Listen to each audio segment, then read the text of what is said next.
We are on Chapter 7 of The Giver by Lois Lowry. Now Jonas's group had taken a new place in the auditorium, trading with the new 11s, so that they sat in the very front, immediately before the stage. They were arranged by their original numbers, the numbers they had been given at birth. The numbers were rarely used after the naming, but each child knew his number, of course. Sometimes parents used them in irritation at a child's misbehavior, indicating that mischief made one unworthy of a name. Jonas always chuckled when he heard a parent, exasperated, call sharply to a whining toddler, "That's enough, 23." Jonas was 19. He had been the 19th new child born his year. It had meant that at his naming, he had been already standing and bright-eyed, soon to walk and talk. It had given him a slight advantage the first year or two, a little more maturity than many of his group mates who had been born in the later months of that year. But it evened out, as it always did, by 3. After 3, the children progressed at much the same level, though by their first number, one could always tell who was a few months older than the others in his group. Technically, Jonas's full number was 1119, since there were other 19s, of course, in each age group. And today, now that the new 11s had been advanced this morning, there were 2 1119s. At the midday break, he had exchanged smiles with the new one, a shy female named Harriet. But the duplication was only for these few hours. Very soon, he would not be an 11, but a 12. And age would no longer matter. He would be an adult, like his parents, though a new one and untrained still. Asher was 4 and sat now in the row ahead of Jonas. He would receive his assignment 4th. Fiona, 18, was on his left. On his other side sat 20, a male named Pierre, whom Jonas didn't like much. Pierre was very serious, not much fun, and a worrier and tattletale too. "Have you checked the rules, Jonas?" Pierre was always whispering solemnly. "I'm not sure that's within the rules." Usually it was some foolish thing that no one cared about, opening his tunic if it was a day with a breeze, taking a brief try on a friend's bicycle just to experience the different feel of it. The initial speech at the ceremony of 12 was made by the chief elder, the leader of the community who was elected every 10 years. The speech was much the same each year. Recollection of the time of childhood and the period of preparation, the coming responsibilities of adult life, the profound importance of assignment, the seriousness of training to come. Then the chief elder moved ahead in her speech. "This is the time," she began, looking directly at them, "when we acknowledge differences. You 11s have spent all your years till now learning to fit in, to standardize your behavior, to curb any impulse that might set you apart from the group. But today we honor your differences. They have determined your futures." She began to describe this year's group and its varieties of personalities. Though she singled no one out by name, she mentioned that there was one who had singular skills at caretaking, another who loved new children, one with unusual scientific aptitude, and a fourth for whom physical labor was an obvious pleasure. Jonas shifted in his seat, trying to recognize each reference as one of his groupmates. The caretaking skills were no doubt those of Fiona, on his left. He remembered noticing the tenderness with which she had bathed the old. Probably the one with scientific aptitude was Benjamin, the male who had devised new, important equipment for the rehabilitation center. He heard nothing that he recognized as himself, Jonas. Finally, the chief elder paid tribute to the hard work of her committee, which had performed the observations so meticulously all year. The committee of elders stood and was acknowledged by applause. Jonas noticed Asher yawn slightly, covering his mouth politely with his hand. Then, at last, the chief elder called number 1 to the stage, and the assignments began. Each announcement was lengthy, accompanied by a speech directed at the new 12. Jonas tried to pay attention as one, smiling happily, received her assignment as fish hatchery attendant, along with words of praise for her childhood spent doing many volunteer hours there, and her obvious interest in the important process of providing nourishment for the community.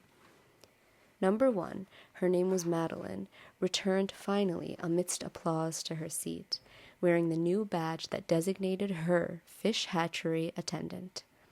Jonas was certainly glad that that assignment was taken. He wouldn't have wanted it. But he gave Madeline a smile of congratulation. When, too, a female named Inger received her assignment as birth mother, Jonas remembered that his mother had called it a job without honor. But he thought that the committee had chosen well. Inger was a nice girl, though somewhat lazy, and her body was strong. She would enjoy the 3 years of being pampered that would follow her brief training. She would give birth easily and well, and the task of labor that would follow would use her strength, keep her healthy, and impose self-discipline. Inger was smiling when she resumed her seat. Birth mother was an important job, if lacking in prestige. Jonas noticed that Asher looked nervous. He kept turning his head and glancing back at Jonas until the group leader had to give him a silent chastisement, a motion to sit still and face forward. 3, Isaac, was given an assignment as instructor of 6s, which obviously pleased him and was well deserved. Now there were 3 assignments gone, none of them ones that Jonas would have liked. Not that he could have been a birth mother anyway, he realized with amusement. He tried to sort through the list in his mind, the possible assignments that remained. But there were so many, he gave it up. And anyway, now it was Asher's turn. He paid strict attention as his friend went to the stage and stood self-consciously beside the chief elder. All of us in the community know and enjoy Asher, the chief elder began. Asher grinned and scratched one leg with the other foot. The audience chuckled softly. When the committee began to consider Asher's assignment, she went on, there were some possibilities that were immediately discarded, some that would clearly not have been right for Asher. For example, she said smiling, we did not consider for an instant designating Asher an instructor of 3s. The audience howled with laughter. Asher laughed too, looking sheepish but pleased at the special attention. The instructors of 3s were in charge of the acquisition of correct language.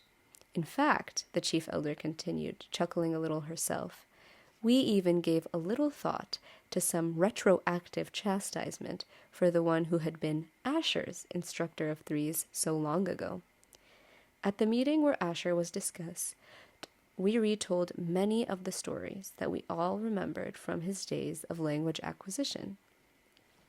Especially, she said chuckling, the difference between snack and smack. Remember, Asher? Asher nodded ruefully, and the audience laughed aloud. Jonas did too. He remembered, though he had been only a 3 at the time himself. The punishment used for small children was a regulated system of smacks with the discipline wand, a thin, flexible weapon that stung painfully when it was wielded.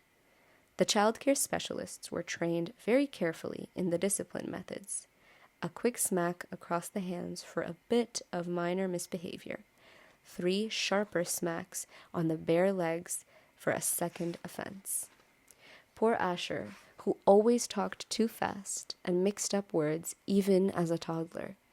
As a 3, eager for his juice and crackers at snack time, he one day said smack instead of snack, as he stood waiting in line for the morning treat. Jonas remembered it clearly. He could still see little Asher wiggling with impatience in the line. He remembered the cheerful voice calling out, I want my smack. The other 3s, including Jonas, had laughed nervously. Snack, they corrected. You meant snack, Asher.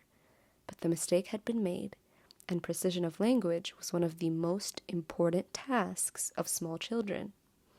Asher had asked for a smack, The discipline wand in the hand of the child care worker whistled as it came down across Asher's hands. Asher whimpered, cringed, and corrected himself instantly. "Snack," he whispered. But the next morning he had done it again, and again the following week. He couldn't seem to stop, though for each lapse the discipline wand came again, escalating to a series of painful lashes that left marks on Asher's legs. Eventually, for a period of time, Asher stopped talking altogether when he was a 3.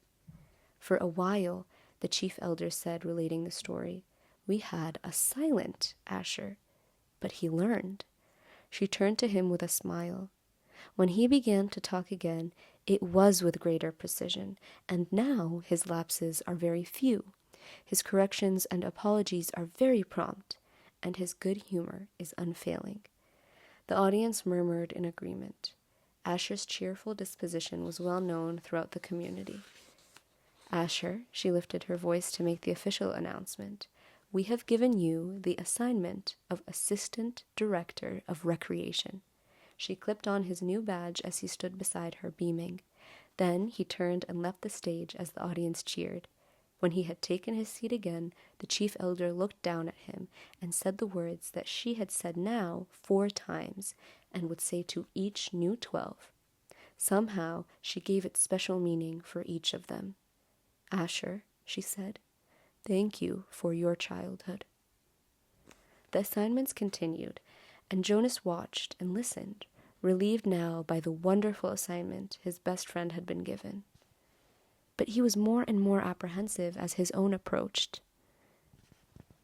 Now the new 12s in the row ahead had all received their badges.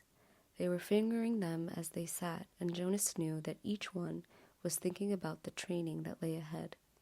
For some, one studious male had been selected as doctor, a female as engineer, and another for law and justice. It would be years of hard work and study.